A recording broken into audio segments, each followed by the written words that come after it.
Hey y'all, Christy Cook from Teadoddles here. Doing this, jumping on this 10 non-yarny things about me thing that people have been doing. I don't think anybody tagged me, but some people just said if you want to do it, and they didn't tag people, so I just thought it would be fun to do. But I do have a bonus one at the end that is kind of yarn related, so I'll save that one for the end. But alright, the first one on my list is that I am married. I've been married for 16 years to my husband. He is like my calmness, if that makes sense to anyone. He is he's a very calm person, and I always accuse him of having sleepy dust on him, because when I hug him I just feel instantly relaxed, and he is known for, if he holds a baby or something, they will fall asleep. So yeah, we've been together 16 years, and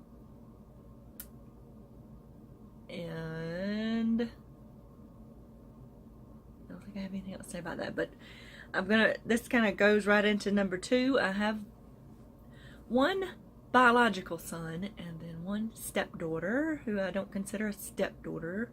Consider her like my daughter. She is just 1 year behind my son. They have both graduated high school now, so they're both young adults.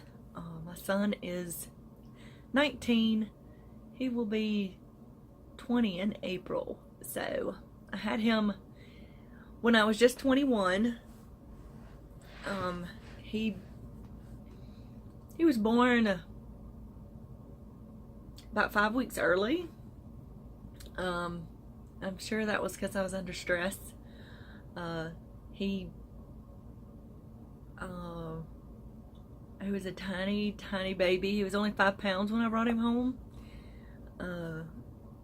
And at that time they didn't have that many preemie diapers, and the preemie diapers I could only find at a store called Piggly Wiggly here. No, it was Winn-Dixie, which we don't have anymore. And they were still a little too big for him. But the doctor used to say he looked like a little old man because he didn't have any baby fat. In case you didn't know, most babies put on their baby fat the last month that they're in the womb. So since he was 5 weeks early, he didn't put that on. But he was very long, and he had such big feet that when they stamp it on the little card, his feet were going into the words at the top of the card. So he couldn't wear preemie socks because his feet were so long, but he had to have preemie clothes. And he lived in, since he was born in April, it was hot. He lived in little onesies that I rolled up and tucked under and pinned, because I had a ton of clothes from other friends. They were all too big because he was so small. But yeah, he grew into that. He's over 6 foot tall now, still got big feet, so he grew out of that little tininess. But I have a picture of him with a little stuffed teddy bear that he's just about the same height, just a regular size teddy bear. It looks like the teddy bear is holding him. So yeah, and his this is kind of 1 and 2 stuff. I don't know. I numbered these and then I renumbered them, and I don't know. I'm just gonna go down the list, and who cares what number it is. My husband is not his biological father. I met him when my son was about 2. We were married like less than a year later, but I was still with my son's father when I met my husband, my current husband. My son's father was not very nice to me. I'm just gonna leave it at that. He didn't love himself, so it was hard for him to love someone else, and he unfortunately passed away when my son was 8 years old.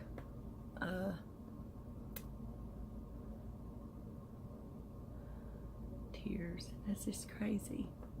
But he had a drug problem.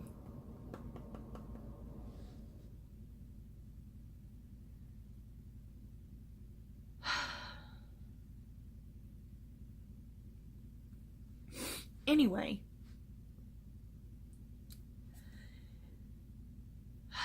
he was only 29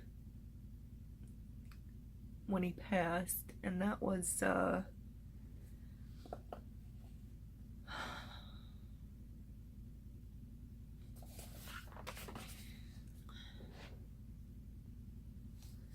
okay, I didn't expect that, but my face gets really red when I cry, so I had to clean that up a little bit. But anyway, his father was only 29 and my son was 8. It's not an easy thing to tell your son. Moving on.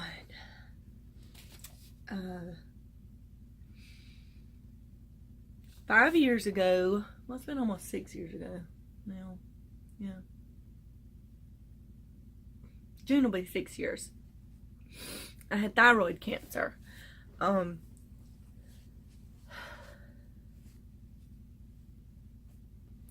can kind of see, I think y'all probably be able to see that. There's my scar. It's not as big as some people who have that, because if you go to a general surgeon, they will cut you across this whole area.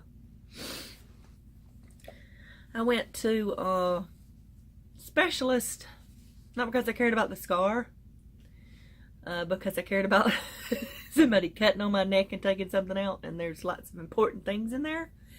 Your thyroid lays across your throat right here. When the doctor's like checking your throat, he's checking your thyroid. And I never knew that until I had thyroid cancer. I was at work one day and I went in and I saw a lump in my neck. And I was like, what is that? And it was kind of hard. It's kind of big too. You could see it. I just hadn't noticed it before. This was in 2013. Yeah, it wasn't a great, that whole year was a terrible year because I had the cancer and had to deal with all that, and then I lost my job of 13 years because they went out of business. They went bankrupt. I didn't even get my last paycheck. But yeah. So in case you didn't know, I think I've seen a couple other people say they had half of their thyroid removed because they had a lump. They did a biopsy on me and it was inconclusive, so they had to take out half of it. Turned out to be cancer, and then I had to go back 2 weeks later and have the other half out. So thyroid cancer is not very common, but it is on the rise, so y'all check your necks. And in case you didn't know, your thyroid produces a hormone that you can't live without. So I have to take replacement for the rest of my life. And some people will say that thyroid cancer is, if you're going to get cancer, it's a good one, but that's only because it's highly curable most of the time. But it's not fun to live without a thyroid either. So I also have some other hormonal issues that they like to fight with each other. So that makes things so much fun. Yeah. But I have a blog post where I wrote my whole story about it if you want to see that. I may do a video whenever my anniversary rolls around or something like that, but I have information on my blog if you want to check that out. I'll put a link down below. So yeah, I'm almost rolling up on 6 years cancer free, which is awesome. It's just, your thyroid controls your metabolism, so clinically my numbers will say I'm like hyperthyroid, which means things are super fast, but physically I feel hypothyroid, so I feel super tired, and then I can't sleep. So that's always fun. But yeah, so moving on. I think I've said this on the blog before, but I when I was talking about the job I lost in 2013, I was a drafter, which most people associate that with like drawing buildings and stuff, which is kind of what I did. I worked in precast and cast stone, and I did that. Well, I was a drafter for 15 years total, but 13 years of that was at one business.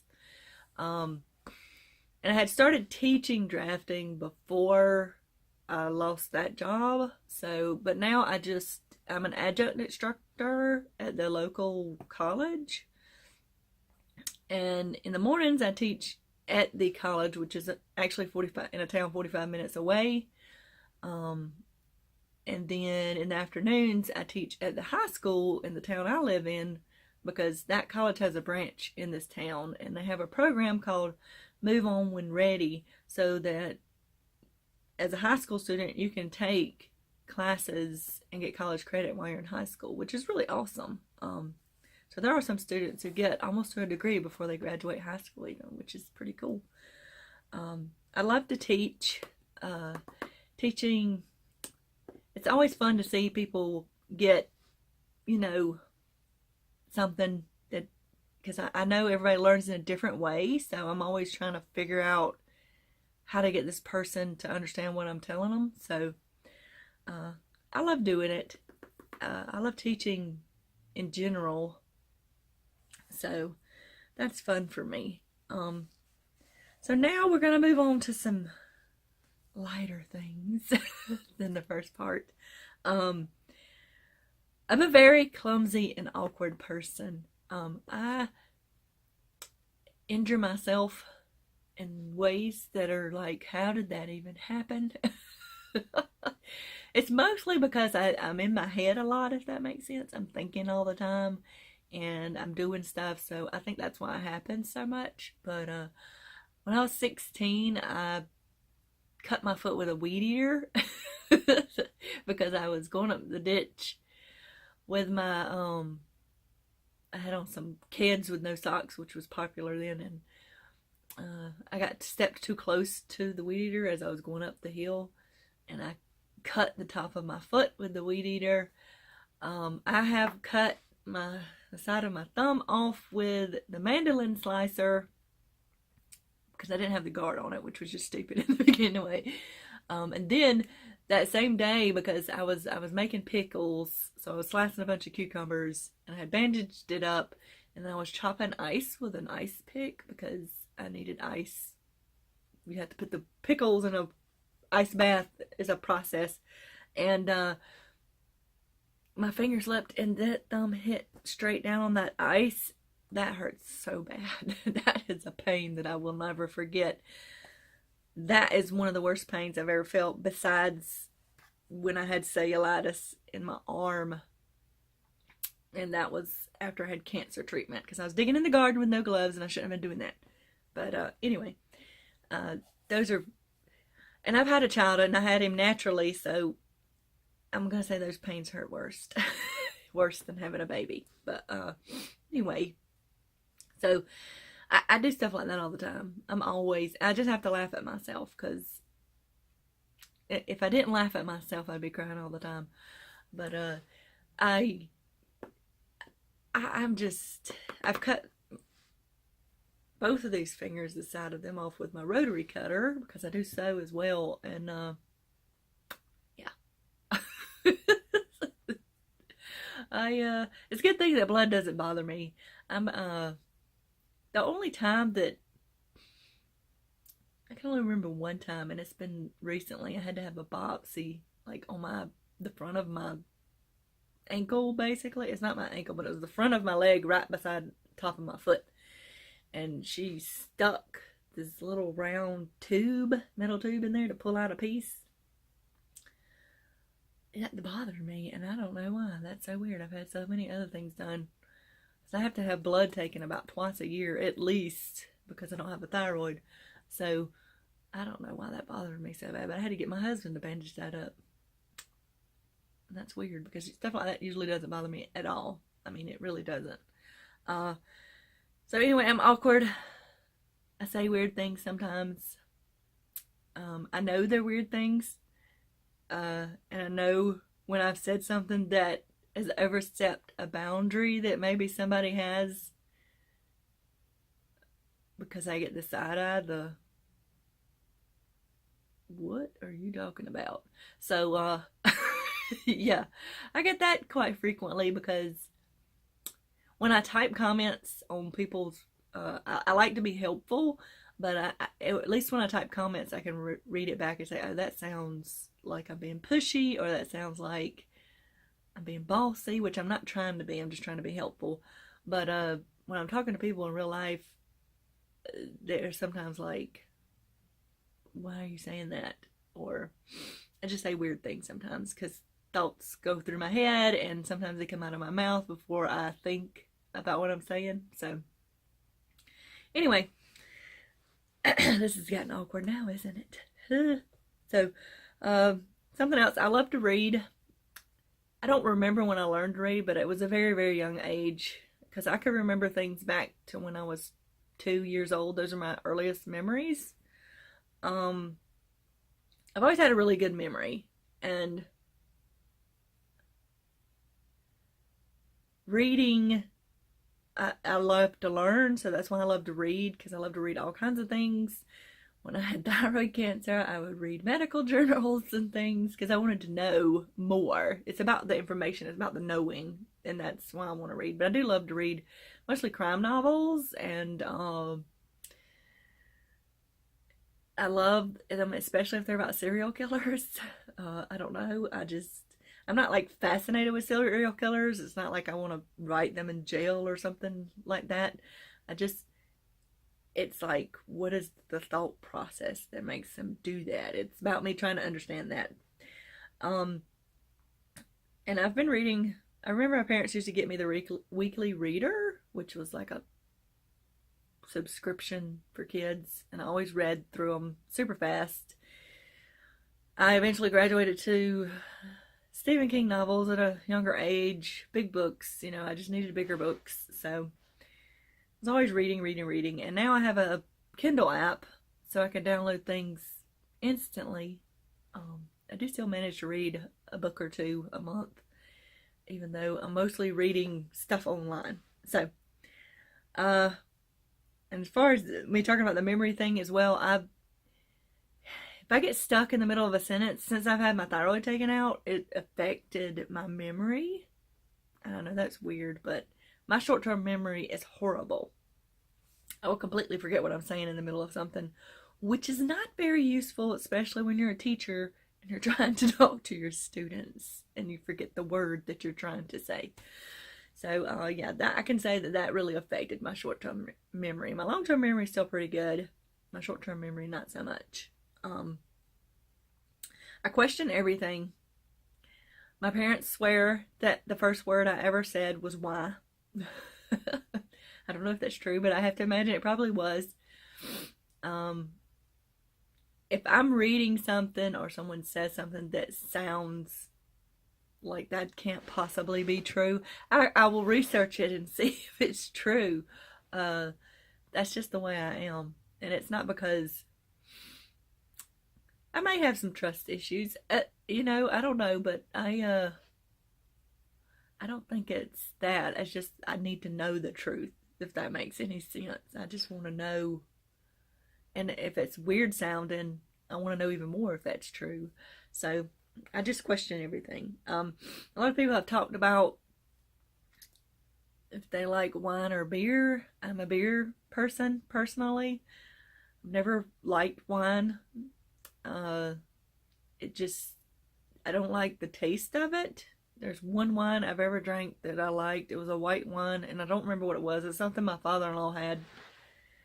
I did enjoy it, but it's the fermented taste, which is odd because I do like kombucha, which is fermented tea.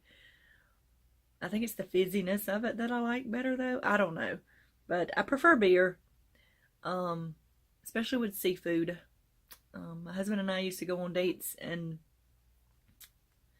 to a seafood place that's no longer here, and we would have us a big seafood spread and beer, and I just love beer with seafood. So I think I've gone probably into 10, but I like action movies. I don't like what they call chick flicks very much. I will watch them sometimes, but usually I wind up crying, and I'm just not into that. When I want to watch a movie, I want to see something happening, something going on. I especially love Marvel and DC movies. Who's just running? Excuse me. Those are some of my favorites. I recently went and saw Aquaman, which was awesome. Went and saw it because, well, that guy's pretty nice looking for one thing, but it was a good movie. They had great visual effects in it and things like that. I love stuff like that. That is one of my favorite characters is Wolverine. Those movies were some of my favorite movies. Yeah, I love things like that. I'm a big old nerd. I've always been a nerd. I've never liked being like other people. I just am myself. I don't know how to be anything else, and I don't like. I have in the past changed for other people, and that's just not something you need to be doing. So I'm just gonna stick to being me because that's what I know how to do. Okay, so I think that's probably over 10 things, but my bonus thing that's kind of Yarny related is the name of my podcast, the name of my blog and everything. Is called Teadoddles. That was my grandmother's nickname. My dad's mother, my Meemaw is what we called her.